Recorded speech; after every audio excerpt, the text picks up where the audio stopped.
So on one hand, it's great, it's super efficient. On the other hand, he's like, this is currently levered 20 to 1. And so he's like, I don't want people to forget that all these claims are claims for gold. And if 5% of the people go to the bank and say, I'd like my gold, the system's not going to have it. The US financial system now runs on a 4-layer stack of IOUs, so centralized, so over-leveraged, that only 5% of people could actually claim their gold if they tried. Lyn Alden just revealed how this global ledger empire, born out of 1800s telegraph wires, replaced real money with digital illusions. And now, like in the 1930s and 1940s, we're seeing the same setup, a fiscal dictatorship built on fake claims, crumbling from within. But here's the twist. Gold isn't just surviving this collapse.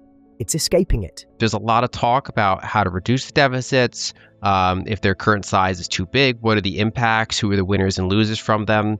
And when I was on your show last time, we talked partially about fiscal dominance. So the idea that fiscal policy is a lot more powerful right now on the economy and capital markets than monetary policy is.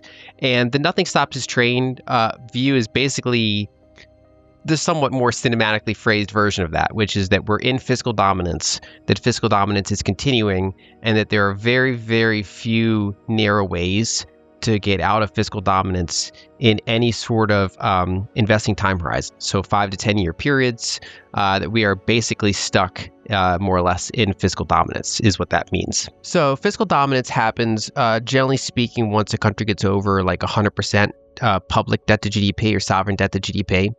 And especially when combined with some sort of demographics or other things that give them structural fiscal deficits.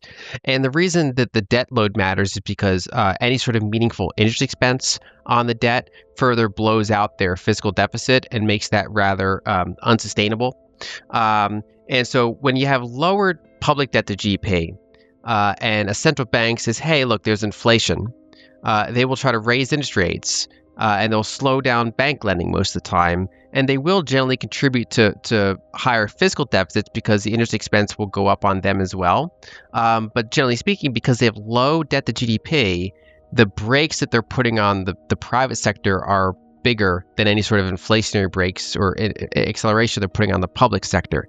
The problem is when you get over 100% or 120% debt to GDP, when the central bank raises rates, they actually blow out the fiscal deficit bigger than the reduction they do for bank lending. So they don't really slow down the amount of total credit in the system anymore. And if it gets bad enough, they could potentially accelerate total credit while trying to slow it down. It's just a different type of credit. Another way to put it is if you add up all net new bank loans in a given year, and then you add all net new corporate bond issuance in a given year, and you look at that kind of private sector debt level. You could also add private credit, but that's more opaque, but it's generally small compared to those other two. But if you add all that together, the U.S. fiscal deficit is about that size or larger. And whereas for most of the past 70 years, outside of kind of brief recessionary periods, private sector credit creation was bigger than public sector.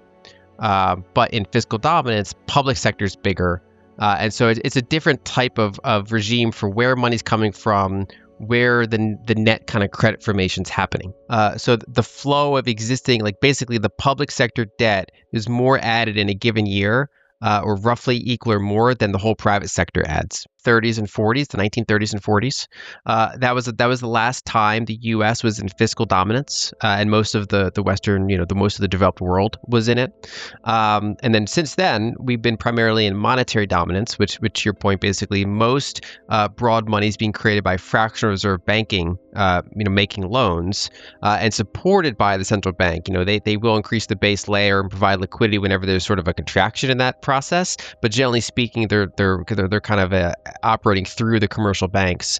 And then ever really since the global financial crisis, and then especially ever since COVID, that kind of 1-2 punch, it looked a lot like the 1930s and 40s again. So the whole 2010s period had a lot of similarities to the 1930s in terms of what was happening on our financial plumbing system, kind of that shift from private sector debt to public sector debt and deficits.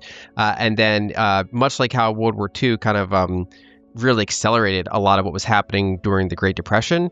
The pandemic and the lockdowns and the stimulus really accelerated kind of the malaise that was already and the rotation that was already happening throughout the 2010s. So there's a lot of factors that caused the Great Depression. There were people that disagree. One of the things I point out a lot, and I pointed this out in Broken Money, my book, and this is the angle that I don't see discussed very often, is that from roughly the second half of the 1800s and then going into the early 1900s, humans invented telecommunication systems, and then they spread them across the Atlantic, across Europe and the United States, and we started transacting in IOUs very quickly around the world. And they were IOUs for gold, and gold barely ever moved anymore. And when that happens, the entities in question that are doing the transaction, they become very reliant on the big centralized ledgers that are operating this system. These were kind of monopoly powers, the banking system, the telco system, the governments that operate both. This was a very centralized set of ledgers and technology. And one of my favorite books from the era was Jevons, the same Jevons of the Paradox, but he did a whole study on money called Money and the Mechanism of Exchange. He was talking about details of coinage and details of banking, and he was pointing out that basically every friction in finance was being solved by another layer of centralization. So if I want to send money to you, it's really easy if we both have an account at the same bank. We're going to say debit me and credit you. That's been going on since, bankers in Venice and before. And then, of course, if we have a third friend who has a different bank and one of us wants to send money to them, it's nice if our banks talk to each other as well and have a mechanism in place to send money.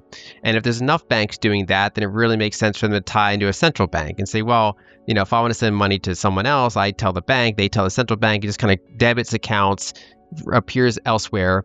And then the fourth and final layer is if you have international entities, their central banks want to tie into some big financial hub. In Jevons' day, it was London. Now it's more New York. And what he pointed out was that I have like a 4-layer stack of centralization, and it's hyper efficient. He's like, metal barely ever has to move. This is all just kind of claims going everywhere. And he even pointed out it'd be absurd if you had 2 streams of gold just flowing across the Atlantic at all times. He's like, we obviously just net the difference. And he's like, so on one hand, it's great, it's super efficient. On the other hand, he's like, this is currently levered 20 to 1. And so he's like, I don't want people to forget that all these claims are claims for gold. And if 5% of the people go to the bank and say, I'd like my gold, the system's not going to have it. So we had this kind of multi-decade buildup of credit, basically. It was a new technological age. There was lots of new inventions, all the communication systems of the world coming together and allowing people to talk in real time almost. And that, of course, blew up in World War I. It never really recovered fully between the wars. There were attempts to kind of put the Pandora's box back together, or kind of put the genie back in the whatever description you want to use, but they kind of cobbled it together weakly. And then, of course, the problem was you had all these crazy imbalances. There was capital flowing from like one continent to another. You had kind of gold pegs that didn't really make sense anymore. Like you try to repeg at the prior war amount, even though you doubled the money supply, for example.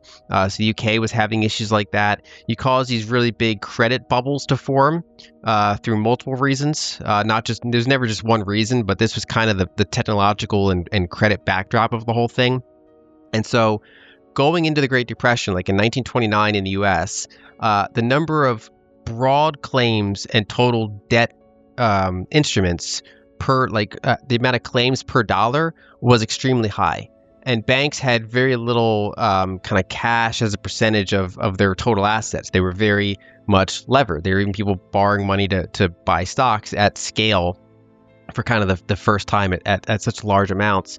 And so eventually that all really imploded. It's kind of, you can keep building credit, and every time there's a bump in the road, you can cut interest rates. But generally speaking, and this is something that Ray Dalio and his firm have done a lot of research on, the long-term debt cycle, when you build up a massive amount and you cut interest rates all the way to zero, and even that's not enough to reinflate the next cycle, that's when you enter something more dramatic. And the 2 times the U.S. reached that was the Great Depression and then the global financial crisis.